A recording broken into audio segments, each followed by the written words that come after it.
다음 시청자분은 유튜브 채팅창에 와 계신 분이십니다. 실적 모멘텀 성장 가치주라는 분이신데요. LG이노텍을 27만 3,700원에 비중 16% 들어가셨습니다. 5개월 전부터 계속 물타서 드디어 약수익권 왔네요. 애플 15 모멘텀이 있어서 매도할지 보유할지 걱정이 되는데 진단 부탁드립니다. 라고 글 남겨주셨습니다. 5개월 전부터 끈질기게 추가 매수를 계속 해주셨습니다. 16% 비중이고요. 이제 약간 수익이신데 아이폰 말고도 또 MR 기기 출시 모멘텀도 있거든요. 애플 수혜주 LG이노텍 전략 어떻게 세울까요?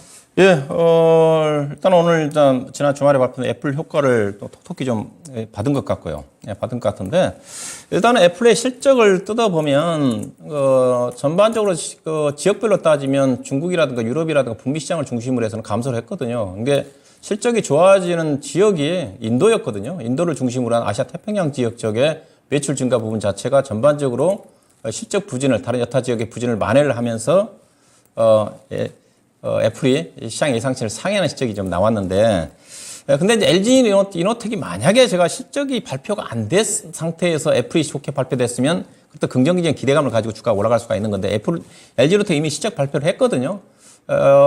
가이던스 대비해서 약간 좋게 나왔습니다.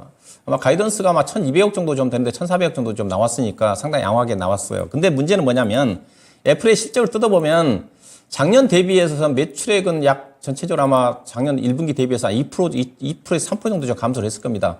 영업이익 자체도 감소를 했고, 감소를 했는데 이 시장 예상치보다 좋게 나온 부분 자체가 앞서 얘기했다시피 인도 시장 때문이다. 다른 지역은 안 좋은데. 그래서 앞으로 2분기, 3분기 이후에도 애플이 실적이 좋게 평가한 이유 자체가 인도 시장 쪽에서 거의 두 자리 이상 성장을 할 것 같다. 그래서 중국이라든가 북미 시장 부진 부분 자체가 인도 시장에서 상당히 많이 할 것 같다. 그래서 인도 시장이 겨는 기대가 애플 주가의 상승 모멘텀이라 봐야 될 것 같은데 문제를 보시면 앞서 애플은 작년 1분기 대비해서 영업이익 감소폭이 거의 없었다고 그랬습니다. 거의 2, 3%밖에.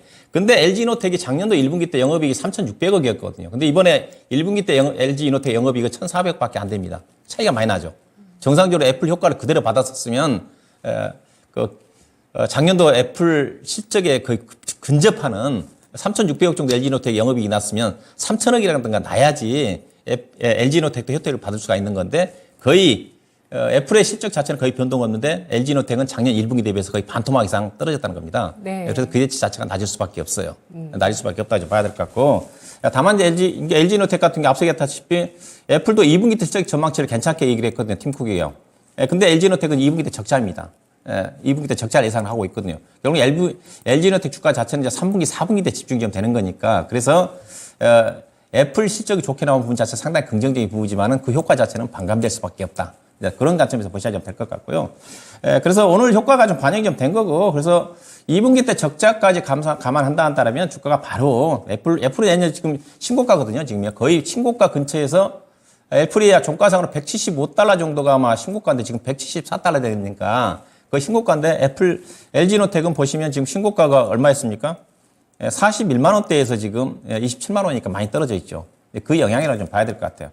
그래서 애플이 실적에 좋게 나온 것 자체는 영업이익률이 별로 떨어지지가 않았더라고요. 근데 LG이노텍가 많이 떨어졌다는 측면에서 일단은 주가 상승 부분 자체는 이제 바닥은 확인이 좀 된 것 같지만은 의미 있게 당장 올라가기는 어려워 보인다. 일단 기술적으로는 아무래도 2분기 때 부분 자체가 적자까지 나는 그런 부분들을 고려해 본다 한다면 결국 본격적인 상승 부분 자체는 LG이노텍의 성수기에 해당되는 3분기, 4분기 정도가 주가가 이제 상승할 수 있는 그런 모멘텀을 작용하지 않겠습니까? 왜냐하면 대부분 IT 업종, 삼성전자라든가 SK 하이닉스 같은 경우도 3분기, 4분기 이후에 지금 좋아질 거라 기대감이지 않습니까? 그걸 감안하면 LG이노텍도 3분기, 4분기 다른 IT 업종에 영향을 좀 받아서 그때 주가가 고점 돌파하는 흐름으로 전개되지 않게 돼. 현재는 29만 원 정도 언저리, 지난 2월 중순 정도에 형성됐던 가격대 29만 2천 원이거든요. 29만 원 정도 올라가면 단기적으로 아마 차익 실현하는 매매는 가능할 것 같고, 다만 장기 투자하신 부분 자체는 LG이노텍만큼 주가 싼 주식이기 때문에 계속적으로 IT 업종 중에서는 여전히 삼성전자, 개인적으로 삼성전자, SK 하이닉스보다는 LG이노텍의 주가 상승 여력이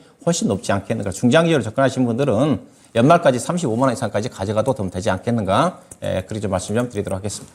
네, 알겠습니다. 이번 1분기, 지난 1분기의 실적 같은 경우는 일단 LG노텍이 먼저 실적을 발표하고 애플이 후에 발표를 했습니다. 애플 쪽에서 실적이 호조를 나타냈었던 인도 시장에 거는 기대가 주가에 반영되고 있지만 LG이노텍 같은 경우는 1분기 실적을 비교했을 때 똑같이 인도 시장에 기대를 걸기에는 불확실성이 많이 있다라는 판단을 하고 있는데요. 이에 따라서 2분기 LG이노텍 적자까지도 거쳐야 하기 때문에 현재 단기적으로 목표가는 29만 원 선으로 설정을 하고요. 연말까지 중장기 보유하시는 분들은 35만 원 이상까지 목표 주가 제시한다는 점 체크하시기 바라겠습니다.